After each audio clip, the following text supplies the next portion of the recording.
हुई इतनी खौफनाक थी और दरिंदगी मैं समझता हूँ उसमें साफ दिखाई हमको दी है। और इन लोगों ने इंसानियत की सभी सीमाएं पार कर दी। इस प्रकार की हत्या करना और जिस तरीके से इस पूरे हत्या को अंजाम दिया है उससे सबकी रूह हिल गई है। और मैं समझता हूँ कि वो लोग पकड़े गए हैं, अब तुरंत प्रभाव से एक फास्ट ट्रैक कोर्ट के माध्यम से जल्द इन दोषियों को ऐसी सजा दी जाए कि पूरा देश और दुनिया में उदाहरण बने कि जो इस प्रकार की हैवानियत को अंजाम देते हैं उन लोगों की इस सभ्य समाज में, इस देश में कोई जगह नहीं है। और इस काम को करने के लिए जो कुछ भी करना पड़े वो हमें करना चाहिए। ये पूरी जड़ में जाना पड़ेगा, इसके लिए टीम गठित हो चुकी है। और मैं समझता हूँ क्योंकि इसमें नाम पाकिस्तान से जुड़े संगठनों का भी आ रहा है और इन दोनों के बारे में बहुत डिटेल्स अब निकल कर आ रही हैं, लेकिन क्योंकि घटना कल हुई है, बहुत दर्दनाक की घटना थी और ऐसा शायद ही कि पहले कभी हुआ हो। और मुझे दुख इस बात का है कि राजस्थान में घटना हुई है, लेकिन देश के कहीं किसी कोने में हो सकती थी। लेकिन इसकी तह तक पहुंचना पड़ेगा और जो भी लोग, संगठन इसके लिए जिम्मेदार हैं उसकी जड़ तक पहुंचकर उसको हमेशा के लिए उखाड़ना पड़ेगा। क्योंकि देश के लिए, समाज के लिए इस प्रकार की घटना अगर होती है तो बहुत चिंता का विषय है और लोगों में आक्रोश है। और मैं समझ सकता हूँ कि अगर इस प्रकार की हत्या कोई करता है और जिस तरीके से इसको अंजाम दिया गया है वो रूह को हिलाने वाली है। और जैसे मैंने पहले भी कहा कि अब इसमें तथ्य निकल कर आ रहे हैं, लेकिन मैं समझता हूँ कि अगर तार जुड़े हुए हैं, क्योंकि कश्मीर पंजाब के साथ साथ राजस्थान भी एक बॉर्डर स्टेट है और अगर तार जुड़े हैं सरहद के उस पार तो उस पर भी उसको हमको तह तक जाना पड़ेगा। और अगर कोई और ऐसे लोग हों जो इन्फ्लुएंस्ड हों या इनके टच में हों तो पूरी एक व्यापक, बहुत गहन और बहुत डीप हम लोगों को उसकी जांच करनी पड़ेगी। इसकी मांग ये है कि सख्त सजा हो और सजा भी डिले ना हो, जल्द से जल्द हो, ताकि लोगों के सामने उदाहरण पेश हम लोग कर सकें। और जो परिवार के लोग हैं उनके लिए जो संभव सहायता है वो सब हम करेंगे। लेकिन जैसा मैंने कहा, इस घटना से और जो दोषी भी हैं, अगर कहीं लापरवाही हुई है, कुछ कार्रवाई करी भी है, लेकिन अगर और भी कार्रवाई करनी है तो करनी चाहिए। इसमें जो भी जिम्मेदार है लापरवाही के लिए, इस पूरे हादसे को अंजाम देने में अगर कहीं किसी की कटौती है या कहीं की लापरवाही है या कहीं किसी की गलती है तो उसमें बिल्कुल सख्ती से कार्रवाई कर कितना बड़ा कोई व्यक्ति, अधिकारी हो, जो भी हो, उस पर सख्त कार्रवाई हो ताकि लोगों का विश्वास बना रहे सिस्टम के ऊपर, प्रशासन के ऊपर। राजनीति में है वो और बाकी अन्य लोग भी। हमें देश को पहले एक सामने रखना पड़ेगा और प्राथमिकता हमारा देश, हमारी आंतरिक सुरक्षा, हमारी आपस में हम लोग जो रहते आए हैं। और इस प्रकार के जब हादसे होते हैं तो बहुत तरह की सोच लोगों के जहन में फैल जाती है। लेकिन जैसे मैंने कहा, कोई अगर फंडामेंटलिस्ट व्यू पॉइंट से कार्रवाई करता है और इस प्रकार के, मैं तो उसको तो आतंकी हमला मानूंगा। और सरकार ने भी कहा है कि ये एक तरह से आतंकी हमले के नज़रिए से देखना पड़ेगा, तो इसका तो मुंह तोड़ जवाब देना पड़ेगा।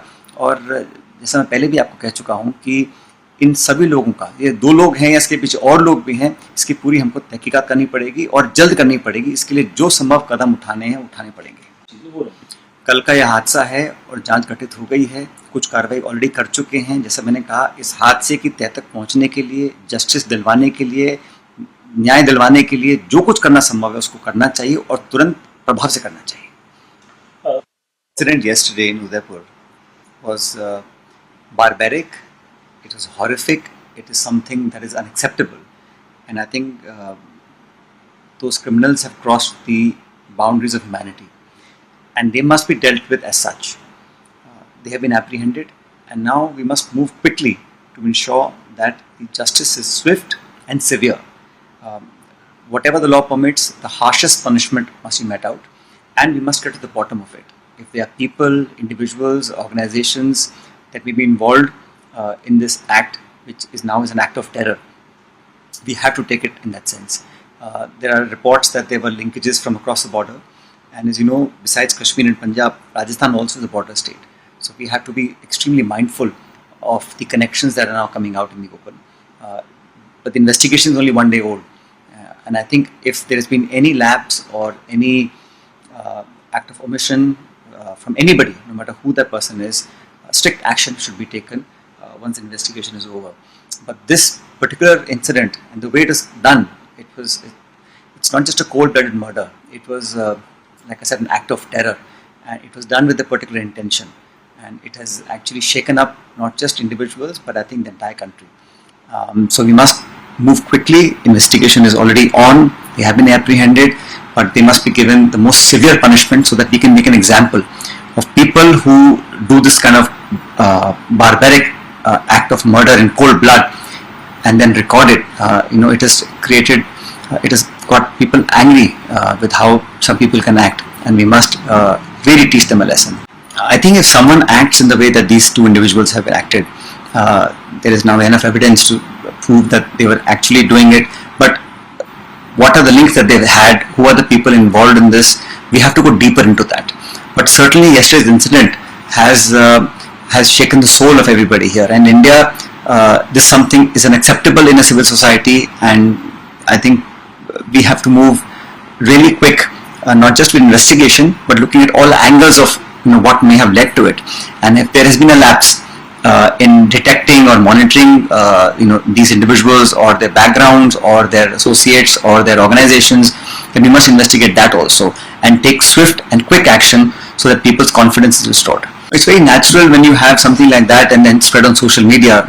People have got to see it, and I think it is perhaps for the first time that such a barbaric murder has taken place in cold blood.